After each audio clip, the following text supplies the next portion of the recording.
Boa noite. Essa palestra ela é organizada pelo Centro Espírita Fraternidade em Amor. Nós somos situados na cidade de Barueri. E hoje o tema da nossa palestra serão tópicos sobre reforma íntima. Estaremos lendo um texto que é um texto tirado de uma cultura Cherokee, que são índios americanos. E dentro do entendimento desse texto, nós vamos aqui fazendo uma observação sobre a nossa vida, sobre como nós caminhamos no momento que passamos agora, esse momento em que estamos dentro dos nossos lares, convivendo mais estreitamente com pessoas, sendo muitas vezes tomados mesmo, por determinados sentimentos, por determinadas posturas que muitas vezes não nos dávamos conta. E que agora essa convivência estreita com os nossos familiares, com o nosso cônjuge, está levando com que eles consigam nos mostrar, consigam fazer com que percebamos que em determinado momento temos algumas atitudes que nós nem notávamos, ou até o contrário, né? Nessa convivência com esse familiar, nós estamos agora convivendo com atitudes que esse familiar tem, e mais a miúde elas vão se repetindo. E como vamos conversar sobre isso? É possível usar de paz, de tranquilidade, de paciência para trabalhar essa convivência, para trabalhar essas questões que podem sair do nosso comportamento ou podem sair do comportamento do outro? Isso tudo na trajetória da nossa vida. Isso tudo nesse momento de convivência estreita que as circunstâncias sociais hoje nos impõem. Bom, esse texto ele é tirado da cultura Cherokee. Os Cherokees, índios da América do Norte, tinham um rito de passagem da juventude para a maturidade. Ao final da tarde, o pai deve levar seu filho para a floresta, no alto de uma montanha, vendar seus olhos e deixá-lo sozinho. O jovem deve ficar lá, sentado, sozinho, sem remover a venda dos olhos, até os raios do sol brilharem no dia seguinte. O filho deve ficar em silêncio, sem pedir socorro. Se ele conseguir passar a noite toda lá, será considerado um homem. Ele deverá guardar a experiência em segredo dos outros meninos. Cada um deve tornar-se adulto com sua própria experiência. É noite. O menino está amedrontado. Ouve barulhos de toda espécie. Os animais selvagens poderão estar rondando. Ele pode ser atacado, pode ser ameaçado por outro humano. Insetos e cobras poderão feri-lo. Ele sente frio, fome e sede. O vento sopra e congela a sua espinha. As árvores balançam assustadoramente, mas ele se mantém firme, sem se mover, sem retirar a venda. Ele aprendeu com os anciãos Cherokees que esse é um modo de se tornar um adulto, desenvolver sua coragem e travar suas lutas pessoais. Finalmente, após uma noite de provação, ele sente os raios do sol e tira a venda dos olhos. E a primeira coisa que ele vê é seu pai sentado à sua frente, lança em punho, arco e flechas preparados, olhos atentos. O pai estava ali a noite inteira, zelando e protegendo seu filho amado. E muitas vezes não. Essa é a presença de Deus em nossa vida. nós que estamos agora travando as nossas lutas pessoais, sentimentos, sensações, emoções, atitudes que assolam do nosso interior. Elas assolam do nosso interior e revestem as nossas palavras. Muitas vezes provocam de nós atitudes, comportamentos que desejaríamos não estar mais fazendo. E nesse momento, nós somos o quê? Nós somos esse rapaz que está ali, sentado, de olhos vendados. Como disse André Luiz em vários dos seus livros, né? Na terra da neblina. E por que a terra da neblina? Porque aqui, a lei do esquecimento faz com que tenhamos uma linha muito fina com todo o nosso potencial divino, com todo o nosso potencial de amor. E essa linha tênue, essa linha divina, muito pequena, fina, faz com que nós não saibamos, como um rapaz vendado, que Deus está ali, próximo de nós, aguardando a nossa sintonia. E nesse momento em que estamos dentro de nosso lar, quantas vezes oramos? Quantas vezes encomendamos esse sentimento que nos aflige às orações? Porque a oração é uma atitude que não precisa ser feita só no momento do Evangelho. Muitas vezes, algumas posturas dogmáticas, algumas posturas ritualísticas impedem que possamos usar as ferramentas como a oração de uma forma mais livre. É possível, sim, você lavar a sua louça da sua cozinha e se manter em oração. E mentalizar uma imagem. Proferir mentalmente uma oração. Utilizar determinadas palavras, determinadas sentenças para aliviar muitas vezes uma raiva, uma angústia que está consumindo você e você não quer transportar aquilo para fora, que saia através de palavras, através de uma frase carregada de raiva. É possível. Da mesma forma que eu utilizei uma lenda Cherokee, você pode usar um outro tipo de oração. Você pode usar uma sentença. Há uma sentença no Ho Oponopono que eles utilizam muito, que é: sinto muito, me perdoe, eu te amo, eu sou grata. Então, muitas vezes, quando eu me encontro possuída de emoções que eu sinto que vão me desestabilizar, simplesmente eu repito 1, 2, 3, 4, 5 e vou mentalizando essas 3 frases e vou mentalizando uma energia me envolvendo, uma energia me envolvendo, uma energia me envolvendo. Muitas vezes eu faço isso com a imagem de Nossa Senhora. Eu peço: Jesus, me ampara, me envolve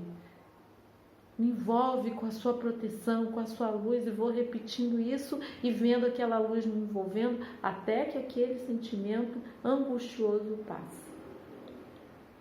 Então são pequenas atitudes, pequenos exercícios emocionais que podemos fazer, que podemos estar ali o tempo todo exercitando. Para quê? Para que consigamos, dentro do nosso esforço, alcançar essa estabilidade emocional. E nós muitas vezes somos esse rapaz vendado no meio da floresta, cercado de perigos, porque foge à nossa mente que Deus, essa energia de poder, essa energia de força, essa energia de proteção, ela se coloca na nossa vida na presença dos mentores espirituais. né, dos nossos guardiões espirituais, que o tempo todo se mantenham ao nosso lado. Eu lembro que eu li um texto, eu não sei de que autor, e ele comparava cada um de nós ao general de um exército. Porque podemos sim. Podemos, com a nossa vontade, comandar um exército que estaria ali pronto a nos proteger, pronto a lançar armas à nossa defesa. E esse comando, ele vem através de uma oração. E esse poder da oração, e o que é esse poder da oração? É a sintonização com energias positivas. É como um rádio, eu escolho a forma que eu vou responder àquele meu familiar. Eu escolho se eu vou soltar a palavra ou se eu vou colocar ela dentro de mim e vou prendê-la ali. E ela não vai sair. Por quê? Porque se ela sair, ela vai ferir alguém. Ela vai ser mal interpretada. Muitas vezes na nossa vida, nós olhamos para fora e é sempre o outro. É sempre o outro. Se o outro mudar, se o outro deixar de ser, se o outro não fizer assim, se o outro... Mas por quê? Será que agora, nessa convivência estreita, eu exijo que o outro seja conforme eu desejo? Conforme dita a minha religião, conforme dita as regras, os dogmas religiosos que eu sigo. O exercício da paciência, o exercício da boa vontade é uma escolha. E eu não vou ser ingênua e dizer aqui que é uma escolha fácil. Não. Conforme for o nosso gênio, conforme for a nossa forma de ser, é uma escolha dolorosa, é um exercício inquietante. Porque a gente evita soltar aquilo que acreditamos e vai tendo um comichão, aquela coisa vai nos dizer, não, você está certa, fala. E o que é estar certo? Será que nesse momento, uma boa parte das inquietações, das tribulações, dos problemas de convivência, não vem exatamente da briga pela razão? Do choque de certezas, do choque de verdades?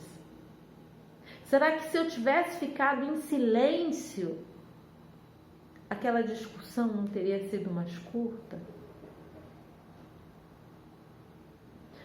Que possamos aproveitar esse momento em que estamos aí com o celular, com o notebook e pesquisemos uma atitude chamada escuta ativa.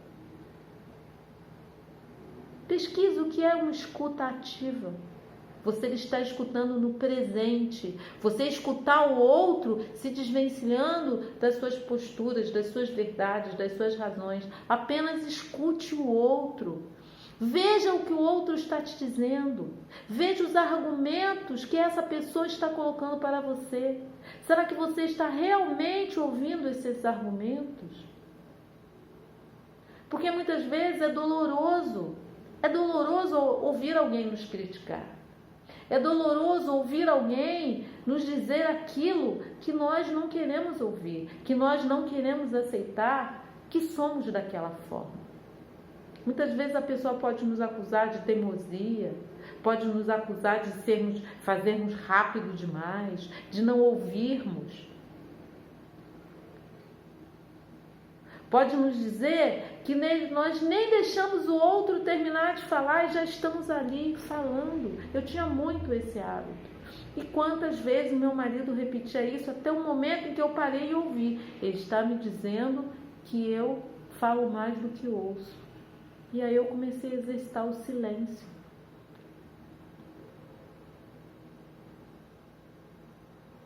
Muitas vezes é extremamente doloroso ouvir uma crítica e termos que reconhecer que essa crítica ela pode ter um fundo de verdade. Então, quando se fala de reforma íntima, o primeiro passo é eu abraçar aquilo que eu sou. Porque se eu sou teimosa, eu sou teimosa. Então, quando eu abraço essa teimosia, quando eu digo para mim mesma, Heloísa, você é teimosa. Eu aceito você como você é. Eu entendo você como você é. Porque essa teimosia, utilizada de uma forma saudável, ela pode se chamar persistência. Porque o que é a persistência?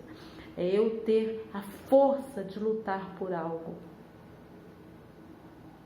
E ela se torna teimosia quando eu luto incessantemente sem avaliar que objetivo eu quero alcançar. Aí se torna teimosia.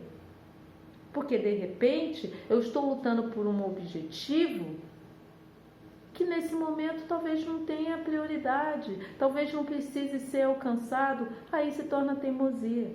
Talvez seja um objetivo que vai ao encontro, que vai de encontro aos desejos daquela pessoa que convive comigo, então é teimosia.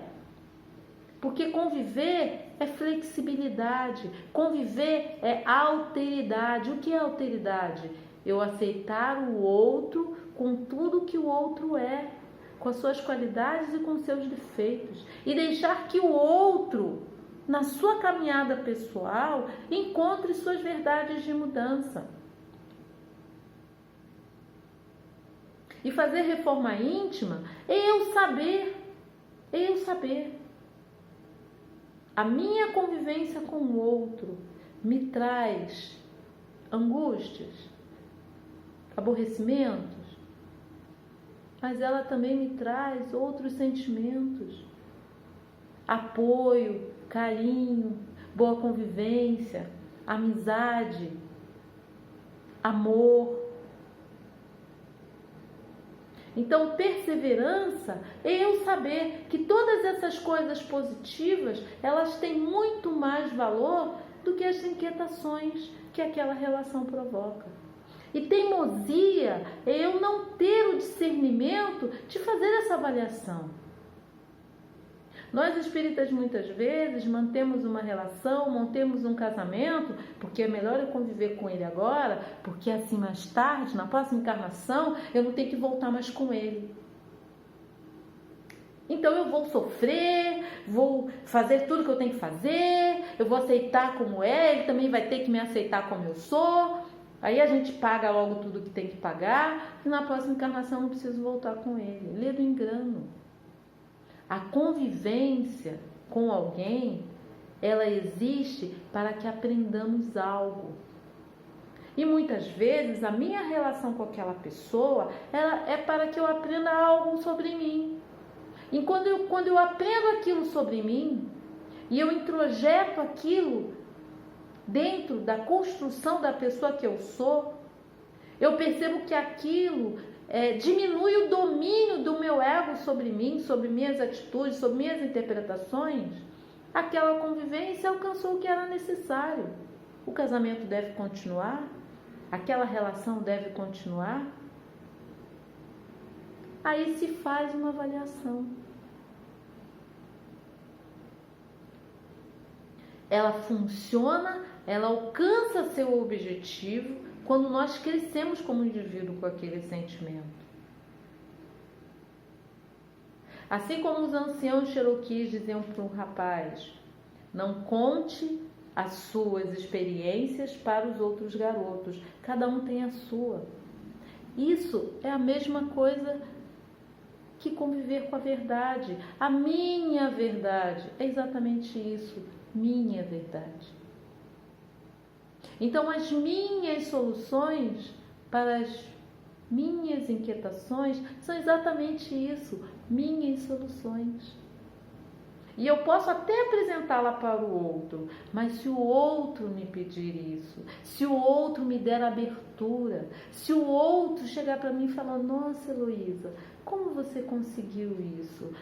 É interessante essa sua postura. Por que você age assim? Pronto, o outro me deu uma abertura. Se o outro não me deu uma abertura, eu respeito isso. Assim como a criança Cherokee, a minha experiência é a minha experiência. Nenhum de nós é um caso de sucesso para ser modelo para ninguém, porque somos pessoas diferentes. Muitas vezes o seu cônjuge, ele tem uma visão religiosa completamente diferente da sua. E muitas vezes é a visão religiosa que prejudica o seu relacionamento. E muitas vezes é o contrário, é o cônjuge que não aceita a minha visão religiosa. Então, nesse momento, quando isso acontece, nós somos chamados a pensar o quanto eu construí de diálogo no meu casamento, na minha convivência com aquele familiar, que muitas vezes pode ser um pai, pode ser um irmão. Será que eu construí o diálogo? Será que eu construí o entendimento? Será que eu construí a ponte da alteridade? Então, são pequenas perguntas e pequenas reflexões que essa convivência mais estreita acaba nos levando a observar, a meditar. A mesma coisa são com nossos filhos. Quanto nós conversamos com eles? Quanto nós temos escuta ativa? Porque muitos de nós fomos criados que um manda e o outro obedece. E hoje as crianças, elas não fazem o que nós fazemos. Elas não fazem o que nós dizemos, perdão. Elas fazem o que nós fazemos. Assim como nós hoje repetimos muitas das atitudes de nossos pais. Já dizia um cantor que nós somos os nossos pais e somos. Muitas vezes nós somos os nossos pais de uma forma mais amena, mas somos. E se criticamos muito suas atitudes, observe o seu comportamento.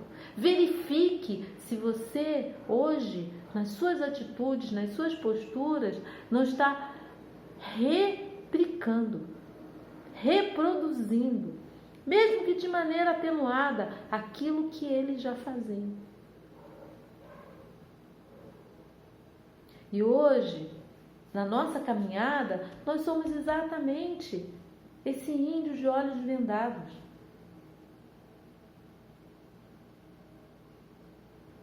Com os olhos vendados, preocupados com todo o perigo à nossa volta. E deixamos de perceber que Deus, na sua extrema misericórdia, na sua bondade, está ao nosso lado. Está ali, nos protegendo, nos amparando. Basta que nos sintonizemos através da prece. Muitas vezes através de sentenças verbais que podem ser repetidas. Por quê? Porque uma frase que eu repito é uma programação mental. O meu cérebro é uma máquina e ele vai reproduzindo. Então, muitas vezes, quando eu fizer minhas orações e eu todo dia me olhar no espelho e repetir: hoje serei mais calma, hoje serei mais serena, hoje serei mais tranquila. Repete. Por quê? Porque você está programando a sua mente. E comece a perceber de onde vem essa intranquilidade. O que está me deixando intranquila? Muitas vezes o que me deixa intranquila é algo que eu não aceito em mim. É algo que eu não aceito no outro. Porque com o meu ego, eu creio, eu determino que o outro tem que ser da forma que eu quero. E o outro é como ele é. Quando Jesus recomenda amar o próximo como a si mesmo, quando eu me aceito, quando eu me abraço, quando eu entendo as minhas mazelas e as minhas dificuldades, imediatamente eu vou transportar isso na minha atitude com o outro. Que consigamos, mesmo vivendo na terra da neblina, manter essa conexão com Deus, essa conexão com os exemplos de Jesus. Nos utilizarmos da prece como uma ferramenta de apoio para que sejamos mais tranquilos e mais calmos, para que possamos fazer esse exercício da tranquilidade, para que Jesus, com todos os seus exemplos, possa entrar em nossa casa, para que possamos também pesquisar ferramentas, pesquisar fórmulas, muitas vezes verbais, espirituais, que vão muitas vezes completar aquilo que o Espiritismo já coloca como ensinamento, como esclarecimento do que nós precisamos realizar na nossa vida. Que saibamos conviver com a diferença do outro, sabendo que também somos pessoas portadoras de coisas que o outro também precisa aprender a conviver. Aprender a fazer a avaliação do quanto eu estou satisfeita, feliz com a vida que eu criei. E se eu não estou, que eu possa perceber que atitudes eu posso adotar, que mudanças eu posso fazer, de que forma eu posso conversar, falar com essa pessoa que é tão diferente de mim, com essa pessoa que muitas vezes mexe com algo dentro de mim que me deixa tremendo na base. E aí eu vou me perguntando por quê? Porque as respostas, os porquês são muito mais valiosos. Os porquês são muito mais valiosos que as respostas. Porque cada porquê me leva a outro porquê, me leva a observações, me leva a perceber coisas que eu antes não percebia. E quando eu faço isso em relação a mim, imediatamente eu vou estar fazendo em relação ao outro. E exemplificando o que Jesus nos dizia ali. Amai ao próximo como a si mesmo. Entenda-se, busque-se, compreenda-se. Imediatamente você vai estar percebendo coisas no outro, necessidades de compreensão no outro. E tenhamos a certeza que assim como o índio que passou a noite com toda aquela inquietação, nós, no meio da inquietação de nossa vida, na inquietação desse momento, somos amados por Deus.